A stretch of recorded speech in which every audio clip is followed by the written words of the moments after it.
한번 따라해 보겠습니다. 눈동자같이 지키심 기도. 우리가 기도할 때에 하나님께서 우리를 지키시되 눈동자같이 지키신다라는 이야기를 자주 하는데요. 바로 그 본문 해당되는 구절이 바로 시편 17편에 나와 있습니다. 눈동자같이 지키신다. 이 표현은 무슨 뜻일까요?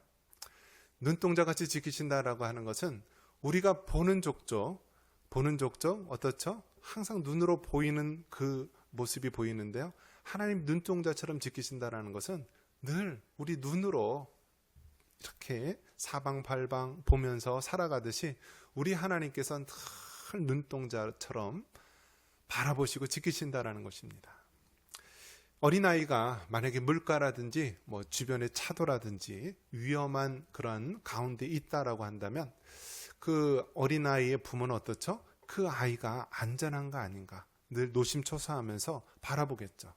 이 아이가 돌부리에 걸려서 넘어지지는 않나, 또 차도에 가서 괜히 또 위험을 당하지는 않을까, 늘 부모의 눈은요 그 자녀들을 향하여서 보는데요.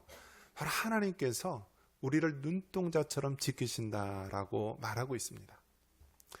또 이어서 표현하기를 뭐라고 얘기하고 있습니까? 주의 날개 그늘 아래 감추사. 우리 8절 말씀 다시 한번 읽어볼까요? 8절입니다. 8절. 같이 한번 읽어보겠습니다. 8절입니다. 나를 눈동자같이 지키시고 주의 날개 그늘 아래 감추사. 아멘. 그러니까 하나님께서 우리를 지키시는데 어떻게 지키시느냐? 눈동자처럼 늘 바라보면서 지키신다. 즉 어린아이를 둔 그 부모가 늘 노심초사 그 아이들에게 시선을 고정시키고 바라보듯이요, 우리 하나님께서는 늘 눈동자처럼 지키신다.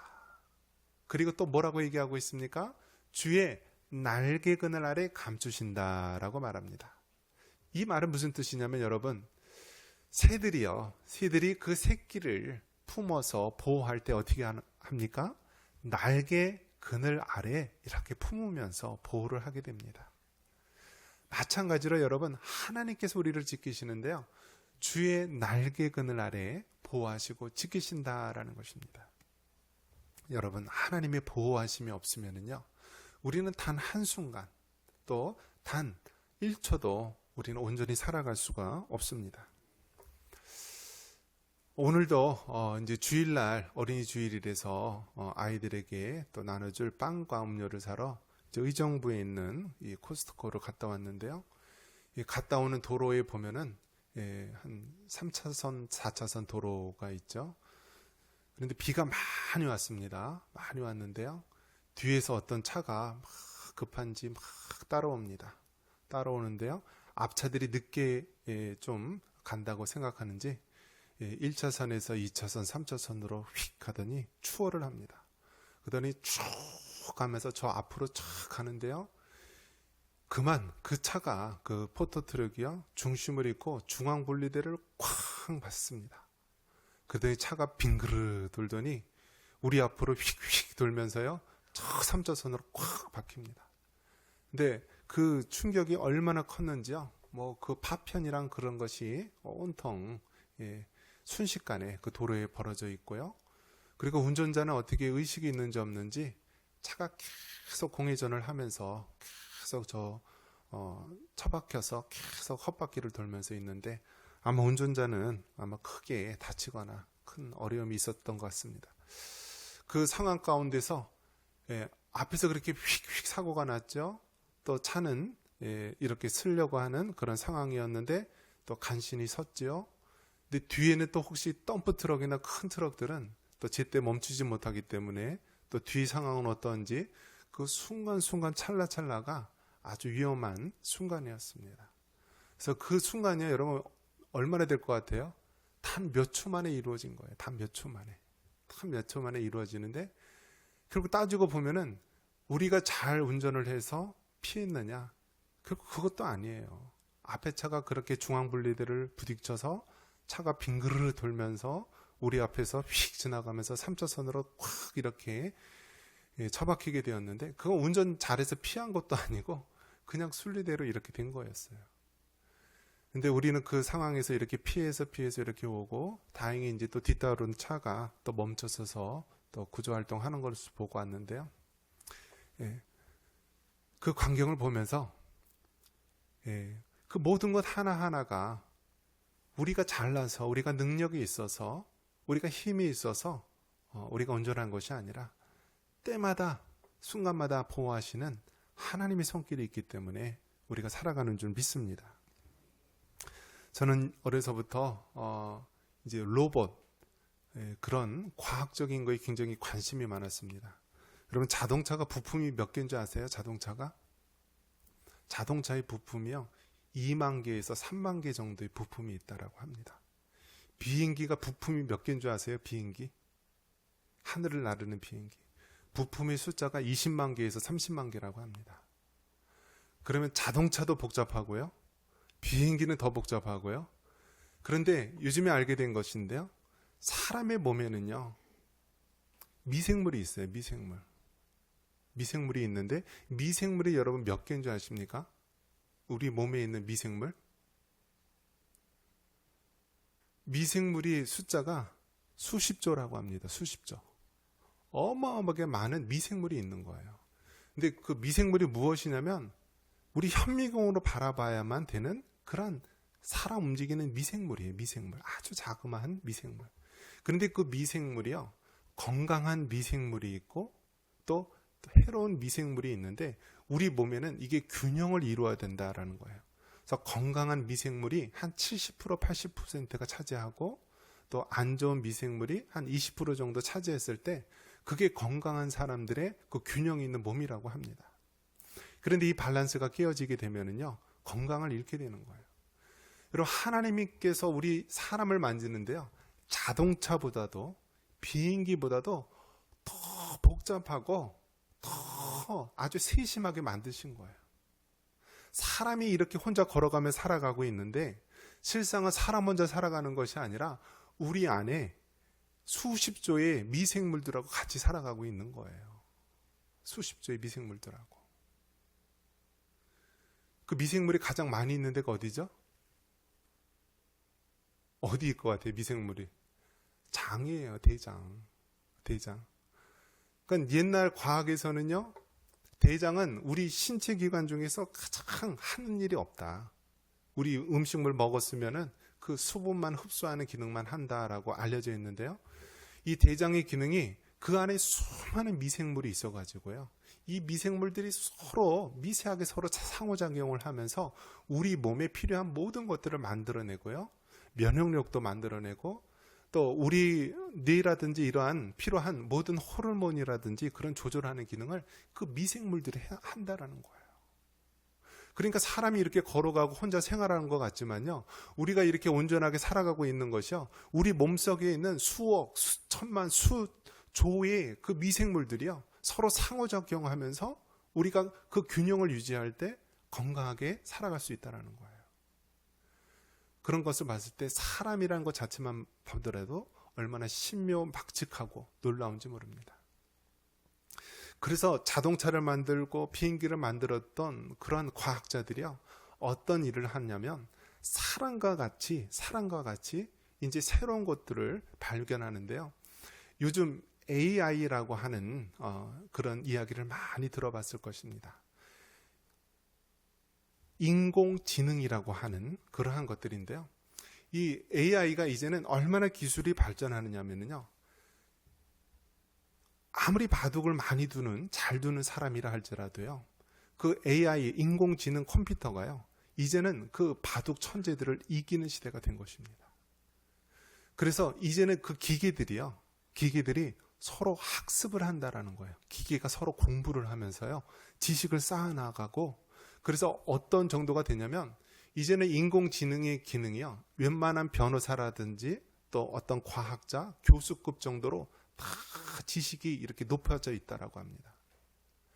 자, 그 인공지능을 만든 데에 특별한 기여를 한 사람이 누구냐면은 캐나다 토론토에 있는 교수님인데요. 이분이 인공지능을 개발을 하고 그 구글이라고 하는 국제적인 회사에서 그렇게 수십 년 동안 일하면서 얼마 전에 은퇴를 했다라고 합니다. 그래서 왜 은퇴를 했냐라고 했더니 인공지능에 대한 것을 비판하기 위해서, 위험성을 알리기 위해서 은퇴를 했다라고 합니다. 이분이 가장 인공지능이라는 것을 개발한 이 과학자가 가장 우려하는 것이 무엇이냐면 이 컴퓨터 인공지능하고요, 일반 전쟁 로봇하고 합쳐지게 되면은 이것이 서로 우리가 미래 영화, SF 영화에 나오는 것처럼 이제는 로봇이 스스로 학습하면서 사람들을 공격하는 그런 시대가 올 수 있다라는 것입니다. 그러면서 여러분, 우리가 살고 있는 시대가 이제는 사람을 걱정하는 것이 아니라, 이 전염병 그런 걸 걱정하는 것이 아니라 무엇을 걱정한다고요? 로봇이 나타나는데 이 로봇이 인공지능을 가지고 있어서 계속 발전을 하는 거예요. 그래서 이제는 인공지능이요, 전쟁터에 가면은 사람이 없으니까 이제는 로봇을 보내는 거예요. 전쟁터에 가면은 이제는 사람들 생명이 위험하니까요, 드론이라고 하는 비행체에다가 인공지능을 만들어서요, 알아서 자기네들이 싸우고 전쟁할 수 있도록 만든 것입니다. 이것이 바로 우리가 살고 있는 이 시대의 모습입니다. 얼마나 여러분, 우리가 살아갈 날을 생각하면 아득합니까? 이제 사람들이 일하려고 해도요, 이제는 그 일자리를 누가 뺏어요? 로봇이 이제는 들어와서 뺏는다라고 합니다.